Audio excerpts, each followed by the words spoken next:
Right, since ik denk doing yeah, it's recording. How are you guys doing, brothers? How are you guys doing today? Everyone well? All good, all good. Good, thanks for coming on. Tell us sports. Today, what I had in mind was for us to discuss past experiences, and just to pick your brains a bit as obviously as my brothers, but also as rugby players with your performances or experiences. I was wondering, for hopefully to use this platform to influence and to inspire, especially youngsters, and just to share with them, So, if you don't mind, introduce yourselves. And obviously, I'm Ryan. I'm the oldest of Darryl and Sergio, and the platform is yours. Yeah, I am Darryl. I'm the middle brother of the three. So yeah, I'm happy to be here and happy to share a bit of knowledge and experience. What we've accomplished over the couple of years. Thanks for that. Yeah, I'm Sergio. I'm the youngest of the two brothers. I'm just glad to be here, part of this new channel, Tele Sports. Just on sharing our knowledge and hoping to inspire someone out there. With our experiences throughout the years as well. That's fantastic. Thanks, guys. First of all, I am absolutely, I'm really proud to be able to do this, even though we've never done this before. I thought let's use this platform and let's just have a chat like what we normally would. So hopefully everything that we'll touch on that people will be able to to be able to relate. A lot of people have a lot of questions. How do you do? Why do you do what you do? How do you do it? Growing up as a with you guys was very interesting. Being the oldest, I always just knew that the sport environment that was available to us. I always knew that you guys would end up just doing really well, in whatever you choose to do. And I'm really proud of also the fact that you've accomplished, what you've accomplished. Just to touch base on my experiences as a rugby player, I've what stood out for me since day one. I was fortunate, obviously enough, to be in changing rooms when our dad was playing for the club that used to be called Young Tigers in Walfish Bay, Narrow. I was fortunate enough to be in those type of environments, and what I remember, what stood out for me that was memorable was the noise of the studs in the changing room, and the white shorts and the smell of DP. I used to love that, and it's strange that I came wherever I went. That same thing was always happening. Studs, shorts, like DP, the smell of DP. So if I may ask, what's your most memorable thing that you go to that reminds you of why I'm doing what I'm doing? Anyone, Darryl or Sergio, what's your thoughts on that? Well, just from my side, obviously growing up with a lot of rugby being talked and lived in the household, and obviously you started to play in primary school, and then making waves, and people started talking. I wanted to. It wasn't a case of I didn't want to do it or me choosing. It was just it was available to me, and I wanted to do it because it's something that we loved. It wasn't forced upon us, and obviously for me, whenever taking the field or maybe getting a bit lost with all the hype or stress or whatever with playing the sport or negativity, I would just reflect back to, just playing in the streets, getting all the neighborhood kids together on a Sunday afternoon, or, just being excited, can't even sleep because, Sundays we used to play in the street, and getting everybody involved. And some of the guys even starting to play rugby for the first time ever and then loving it. So just having that impact on them, and then obviously going to primary school and playing there and making obviously high school and further on. So yeah, for me it's just about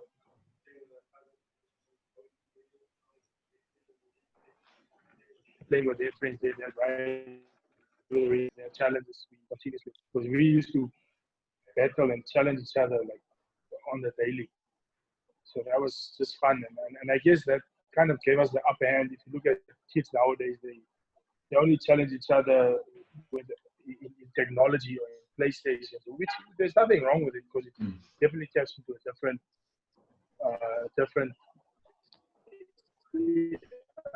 different side of the brain, I would guess. But then they lack so much of interacting, and so yeah, for me it's just about always just thinking about basically neighborhood rugby. That's awesome, because it takes me back when you say when we used to run around in the streets. Do you guys remember when they scored and you make rugby post, holding hands, you make rugby posts, and you used to kick, like conversions, but with people holding hands to form a rugby post. That was, that, for some reason, that still stays with me, and I wonder how many kids actually do stuff like that. But thanks for sharing that, Darryl. I appreciate it. And I'm sure anyone coming across this video, hopefully it can inspire, youngsters, like you said, to be more active. Like you said, what helped for us is because we had each other. And then I think that really molded and shaped us. But anything from you, Sergio? What's your take?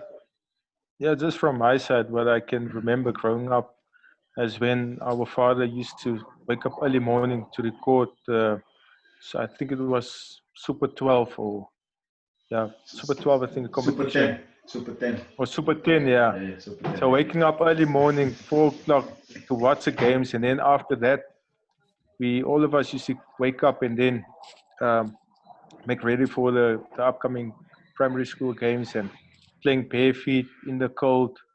So especially winter times, driving past our old school, primary school, I bring back the memory of playing in the cold, bare feet, and that's just something you will always remember. And as Darryl also mentioned, we used to play in the streets, and today I can take my son in the same street and he'll ask me, "So Dad, did you used to play here?" And that brings back good memories, and I can also share it with him, how we grew up together and stuff we did together as brothers as well, and that's what molded us, as you mentioned as well, and that's something you'll always remember, and that's one thing a lot of kids can still do. Use your imagination, because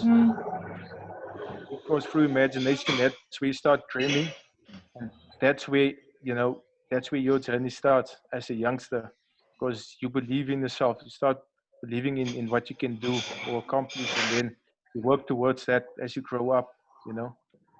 Obviously you get a lot of challenges through life, but that's why the three of us, we used to pick up one another.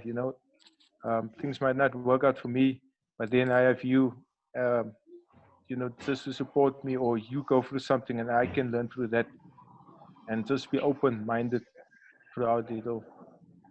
Yeah. Well, thanks for that, man. Now that you're saying, when you're reflecting, it's so important to reflect. We always talk about it, and just having that vision, it really helps to have a purpose. And I feel our purpose was always just to have fun, run around bare feet. I used to, that same street that you're talking about, I used to practice to drop the ball over the lamppost, but I was standing underneath it. And I remember one day I dropped it, and it's quite high. I was working on my timing for the ball when you bounce it. And as the ball is coming and sitting up nicely, I tried to get underneath it. I actually kicked the light you know, the street light, and I remember stuff like that. Or was it Darryl? Was it you that kicked someone's window and we had to run and we got into trouble? Do you know what I mean? Like it was crazy. One funny story also what I remember, or two. Let me say two. Do you guys remember in the house where we grew up, in mom and dad's house, as you go to the rooms, you know, from where the two steps are, we used to slide on the tiles to see who slides the longest. You know, like when you score a try, like it was just this madness. If you think about it, who would slide on the floor on tiles? You know, and if that wasn't enough, as soon as it starts raining, we would be running down to Western Suburbs because the grass would be wet and we'll be practicing sliding. Do you guys remember that? Yeah. I mean that's crazy to think, you know, like, and it was a fun feeling, and I think for me that's a lot, that's memorable. I really remember stuff like it, and that's why I played the game. You know, it was always a part of. I feel it was always a part of us, or a part of me. You know, like wanting to just to do it because it was fun.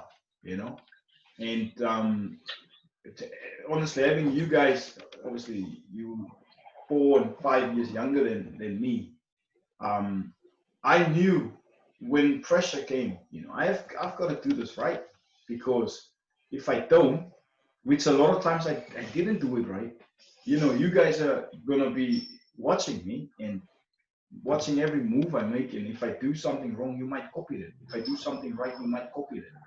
You know, and until you find your own way, which I can say I'm so proud of what you guys have achieved in your careers. You know, just to quickly touch on, you know, leadership. What's your thoughts on leadership? You know, Darryl, obviously, Sergio, you the SNC in Namibia. You know, it's a different environment, which also takes leadership. Darryl, you were still playing recently. You were also captaining Namibia a couple of times. Like, what's your take on leadership? Anyone? I think from my side, I would just say, like, you know, it's always easy to mention the nice things when it comes to leadership. You know, it's like, because you've learned it somewhere, or you read it somewhere, like integrity or discipline, you know, all the stuff, all the points you would mention. But in actual fact, leadership is basically just leading and not talking. It's doing the right things at the right time, like using your experience, you know, because most of the time, you know, leaders think they should be the loudest in the room, or they should be, you know, the guy that sits at the corner table and, you know, shuns everybody around. But it's, in actual fact, it's not that. You know, some of the best leaders are probably the most introverted guys, or, you know, the guys that would just lead by example rather. And most of those guys are the best, you know, leaders out there. And it's not an easy task, especially if you, like with me, I mean, I always saw myself as a leader, but not as the one on top, you know. I always saw myself as one of the leaders. But then having to get the opportunity to actually be the leader, or to actually go out there and people, you know, asking you difficult questions and stuff like that, you have to own up to. And it's difficult because sometimes you feel that you could have done more, or to help the team or help the person next to you, but then it's out of your hands. The best thing you can just do is to support him. You know, whatever happens after that happens. But then being a leader is owning up, it's helping, it's always being there, and just, you know, even if it's 12 o'clock at night or 5 o'clock in the morning, you have to just give your best, you know. And eventually people will start following you, and that's how you, I guess, build a, you know, better team surrounded by all those values, because you live the values instead of talking. So what you're saying is, you know what you've got in mind, but it's the execution, the actions that speaks louder than the words. It's the same as if I say, yeah, I love you, but I'm only saying it, but I'm not doing it, I'm not showing it. And it's the same, like just to add to what you're saying, basically in the environment, it's the small things, isn't it? It's picking up after yourself, cleaning the changing room without, you know, expecting someone else. Oh, I didn't I didn't leave that there. I'm not going to clean it up. Is that the type of things that you're touching on? So that you Yeah, say, most definitely, and it's those things and all of the above, and because it doesn't stop, and that's why most leaders are. It's a very difficult job, but leaders are, most of them are born, you know, even if they don't know it when they're 10 or 15 or even 20 or 30 years old. I mean, most of our presidents in the world, they're 50, 60, 70, 80 years old. That says a lot. You know what I mean? Most people, I won't say don't trust young leaders, but it's not about that. It's about, we just think this person has walked the path, and he might have, different side of or a broader view of life. But like I said, it's a continuous learning process. It's living the life of a leader, and it's a very difficult job because you'll have eyes. I mean, if you look at guys like Richard McCaw, for instance, it's very vague that you would get a bad article about him or hear that he treated a fan, bad, or anything. So I can just imagine the pressure that he's on, and maybe that's why when he actually retired, you don't see him around rugby fields that much anymore. He's doing triathlons now. He's jogging, doing a lot of stuff with his wife and kid, maybe. So you can understand he needs that time away because having that pressure, of rugby, because you're not alone. You're in a team of 35, and that's not even counting the staff. It's, and obviously leading a country like New Zealand. But that's just coming back to leadership. I think it's very difficult, but if everyone strives to be a leader in his position or in his household or whatever, then the world can be a better place. But obviously, nothing is perfect. Awesome. Thanks for sharing that, Darryl. Appreciate it because what you're saying is it is relevant. In everyday's life, you can actually apply small. It starts with you within. I'm sure Sergio will agree with us. It's how you apply yourself. It starts with the small things within your own environment, and then you can build on that, lay the foundation properly, and you can run with it. I always, I feel like also to add to that, before I come to Sergio, is me personally, I feel the greatest leaders, they know how to follow. They know how to follow first. They know, because if you expect people to follow you, you're going to know how to follow as well. Because, you can relate that. You know exactly what to look for and how to be them. But obviously you don't know everything, and it's all about growing, isn't it? At the end of the day, it's all about evolving. But Sergio, what's your take on, especially with your environment, where when you were a player, and now that the SNC, it's a different. It's still the same, but it's also different. Yeah. Players. Now, just on that, you actually took it right out of my mouth regarding you have to follow before you lead. But then, on the other topic, it wasn't that really difficult for me for the transition from a SNC coach or from a player to SNC coach, because I think I was normally I had good habits. I think as a player, I tried to be professional where I can be, always on time. So I think I set a good example beforehand. I think so. That's why I think it wasn't a big change for me, because now I'm actually in a different seat. I'm actually the guy that most players hate because I make them run. I make them suffer. I make them suffer in the term. So but then again, I know why they're doing it, because I was in that same position as them as a player, and I just tried to get the best out of them. And through my experience, I use the leadership skills, because at the end of the day, I'm actually trying them. I'm not punishing them. I'm just trying to equip them to be better on the field. And through all the experience, they should, at the end of the day, be their own leaders. Because if you are part of something, or club or company at work, you should be your own leader, because you don't know who's looking at you when you maybe in public places. So you should actually present yourself well.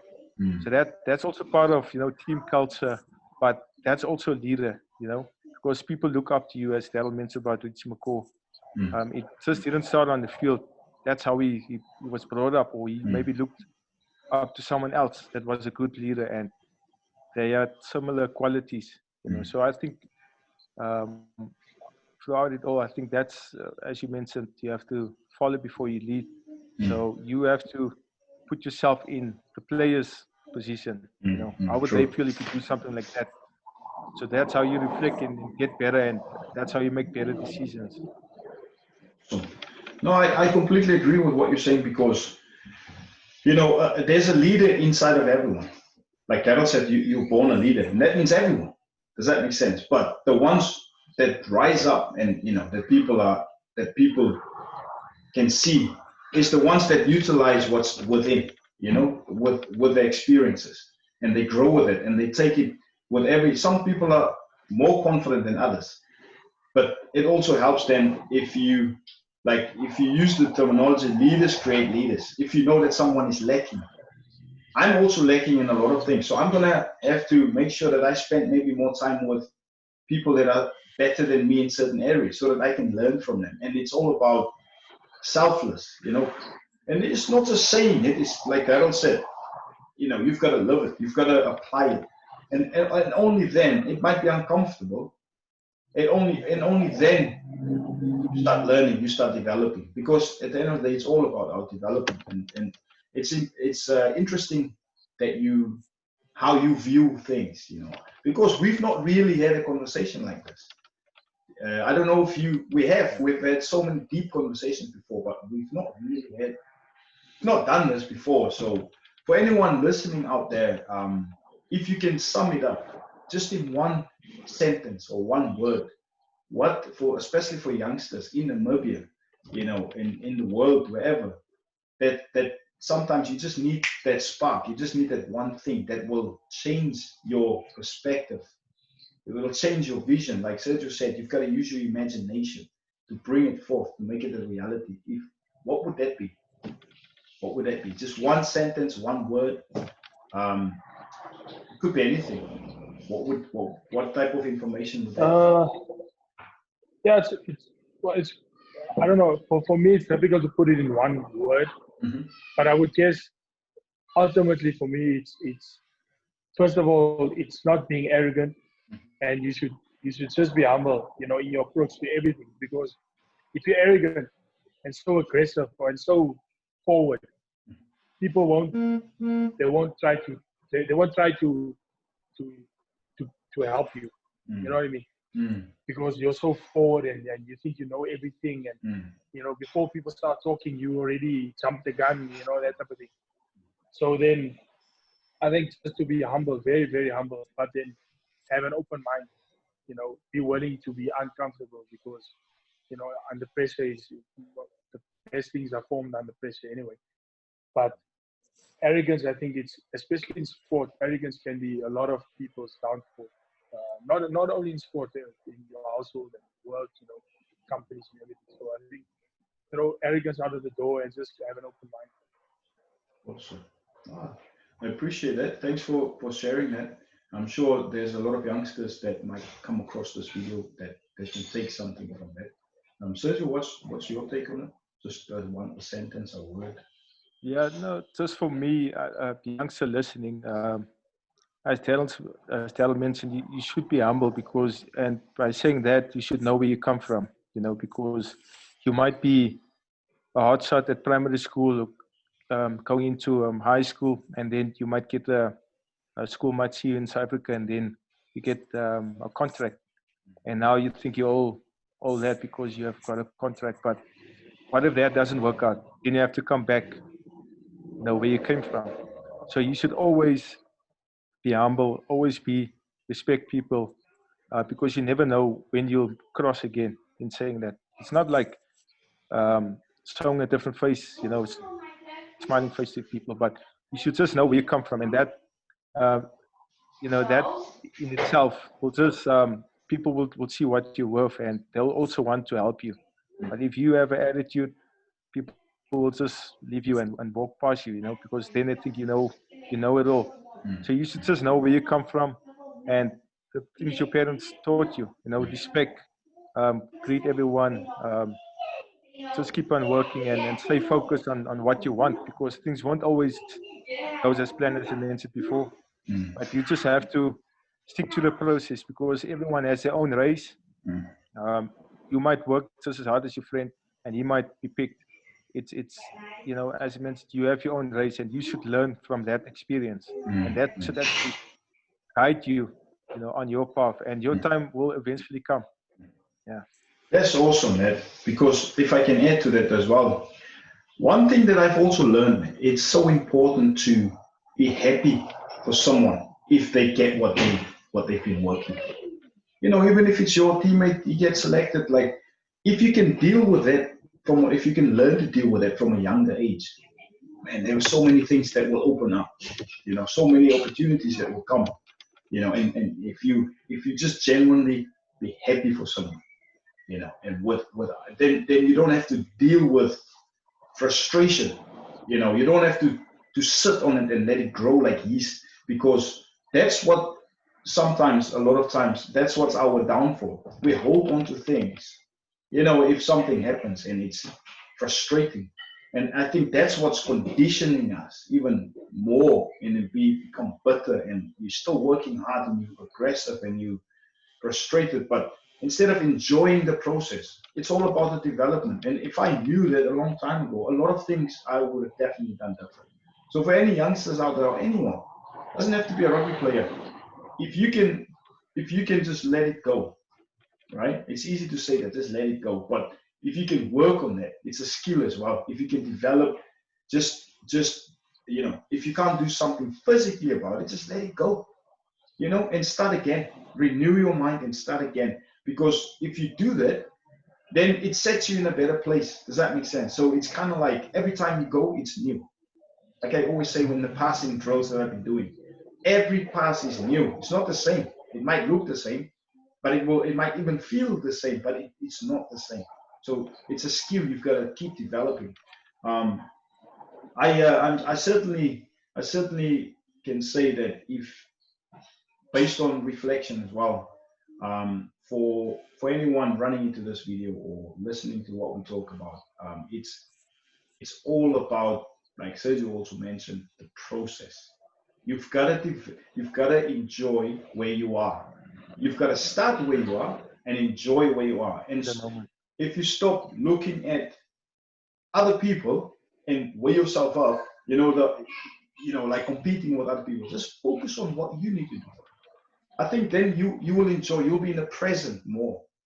And if anyone can practice being in the present when you're on the training field or whatever you're doing, that's when the real experience, I feel, of life actually happens. And not sit here and think about something else. And you can't even remember everything, what you've done or what you thought. So as a young rugby player, practice being in the present. Then you'll execute things better, first time. But anyway, just to touch on pressure. How do you guys deal with pressure? You don't just a minute or so. How do you deal with pressure? Any type of pressure, life, rugby, school back in the day, girlfriends. Now you're married. Like how do you deal with pressure? What works for you? I think from my side, I think we were lucky enough to, like, from a young age, we influenced each other a lot, and we learned a lot from you as well, because you went to South Africa early on, and then when you always came back, you had different ideas or different points of views concerning life or sport or whatever. But then for me, it was always like from the get-go, I always just sort of, the process. And for me, it was when I hear the word pressure, for me, I took it as a challenge. So I always used to tell myself, like, when there's a pressure situation, right? When, like I say, we're playing in front of 5,000 or 20,000 people, or when everybody's tired on the field when we're doing fitness, I used to say, now I'm only starting now. Now I'm gonna show them, because I wanted to be the best. I wanted to be in front or always proving people wrong, which is because I had that attitude of I wanted to always prove people wrong, which wasn't necessarily the best thing, because in the long run, it's probably not the best attitude to have always, because in doing that you can become selfish. You know what I mean? But at a young stage, for me, it worked because where we came from and where we went to school, and it was difficult. So I had to choose something. I had to pick something that I know if I focus on that, that could take me to certain places where I can learn more. But I was humble in doing it. But I was quiet always. So for me, pressure was always looking back to myself. What can I bring? But if I wasn't prepared, that's when pressure got to me. So I always wanted to be prepared when I took if we're talking about sports now, when I took the field, I knew I was prepared. I worked hard December in the off season. So when January came, I was one of the front runners, or, my gym work was well, my fitness was up to par. Then I was prepared, and that's where if pressure comes, I wasn't that, it didn't really get to me that much, because I knew what to do. So when you say prepared, that means you're putting in the work so that when the pressure comes, that you can deal with it because you can back it up. It's not like you're thinking, yeah, I'll be all right and I'll train it, but like you're saying you're doing extra stuff to make sure that's what works for you to be prepared. Is that what you? Because if you look at it this way, right? Yeah. If a pilot, for instance, flies, and if he's not prepared, if he hasn't done anything, he doesn't know if a storm comes now, what to do, if elevations, whatever. That's when he panics, and that's where pressure gets you. If you're on the rugby field, if you haven't done your passing under pressure, or even without pressure, but if you haven't done repetitions of it, your tackle technique or your fitness or whatever, you've got nothing to fall back on. So now you will start looking at the crowd or the guy next to you, or you start making mistakes, and then you give other people the blame. So the only thing you can do is look at yourself. But if you're not prepared, that's when pressure will get you. So for me, it was always my building blocks. I have to be prepared. I have to be prepared. So if I'm not prepared, am I going into a game? I know I'm gambling. That's when you're gambling, and if you gamble, it's always going to be a risk anyway. True. No, thanks for that. That sums up.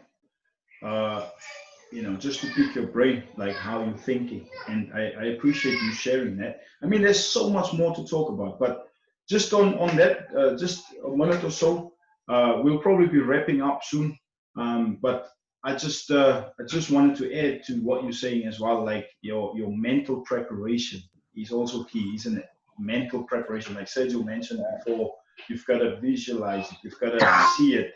That's mental preparation, and like you're saying, Darryl, then you've got to back it up. You've got to actually go and put in the work to be able to back it up, to be prepared. So yeah, that makes a lot of sense. Sergio, on your just a quick one from your side before we wrap up.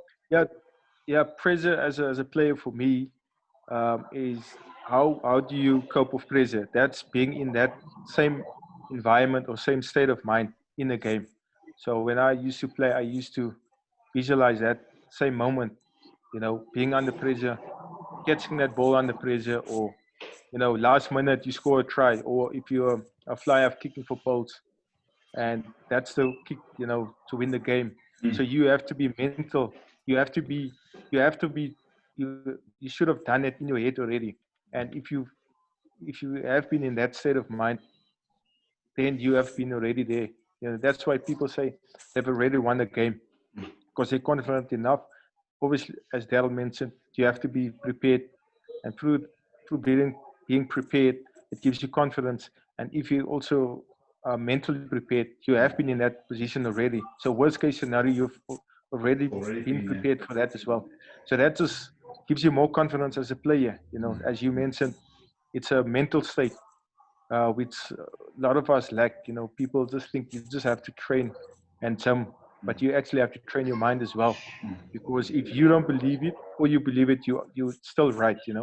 It's what you believe, and that's where your body reacts to. yeah, so that I think that's a good. Oh no, thanks for that, Sergio, because I think it is important that nowadays people they know it. Sometimes you're doing things, but you're not really aware that you're already doing it. But if you shine light on what you're doing, then it becomes better to track your success. It becomes better to track your path, you know? Like I always say, if you plan what I've learned recently, you've got to plan backwards. A lot of times we start playing forwards, but you don't prepare for foul weather. But if you plan backwards, it's easy to, you know, to be prepared. So if something happens, then you're not panicking because you know your destination is 4 stops away. Like if you're on a train journey, you're not going to panic if the next station is up and people start getting their things, but because you know you've got a few stations left. So you just chill out. Yeah. You know, that's what it's about. But guys, brothers, honestly, I want to say thank you so much for making time. I know you guys are busy. Just to take you know, a couple of minutes to be able to come and share your thoughts on the topics that we've discussed. This is just, like I said, hopefully we can do this again. Like fit it in somewhere. I'm sure a lot of people would like to hear more. I mean, there's a lot more, isn't it, that we can talk about. I mean, like when it comes to teamwork, environments, even your own personal rugby experience as a player. You know, we can focus on that as well. So hopefully, to anyone out there, we would like to say, you know, thanks for supporting the channel, and also, you know, for sharing it. And please hit that notification, the bell. But any comments, any questions, leave it in the comment section below. Any questions for Darryl or for Sergio or myself, please feel free to fire away, and we'll try and get back to you. So with that, anything from you guys before we leave it there? We good? No, I just want to say, you know, thanks. It's been a pleasure. You know, people just tune in. You know, ask whatever questions you want. You know, and we'll come back to you as soon as we can. And hopefully next time when we chat, we can answer some of those questions. So, anything from you, sir? You good? Yeah, no, just for the people out there watching, hope you've learned something. You know, we can also learn from you guys as well, from your experience as well. So it's not just a one-sided thing here. It's just connecting with one another and learning and just getting better and be able to inspire other people. Fantastic. Now, thanks, brothers. Have a fantastic weekend. And look after yourselves, and we'll see each other again. Cheers. Cheers. Thanks. Right. Cheers. Bye. Bye.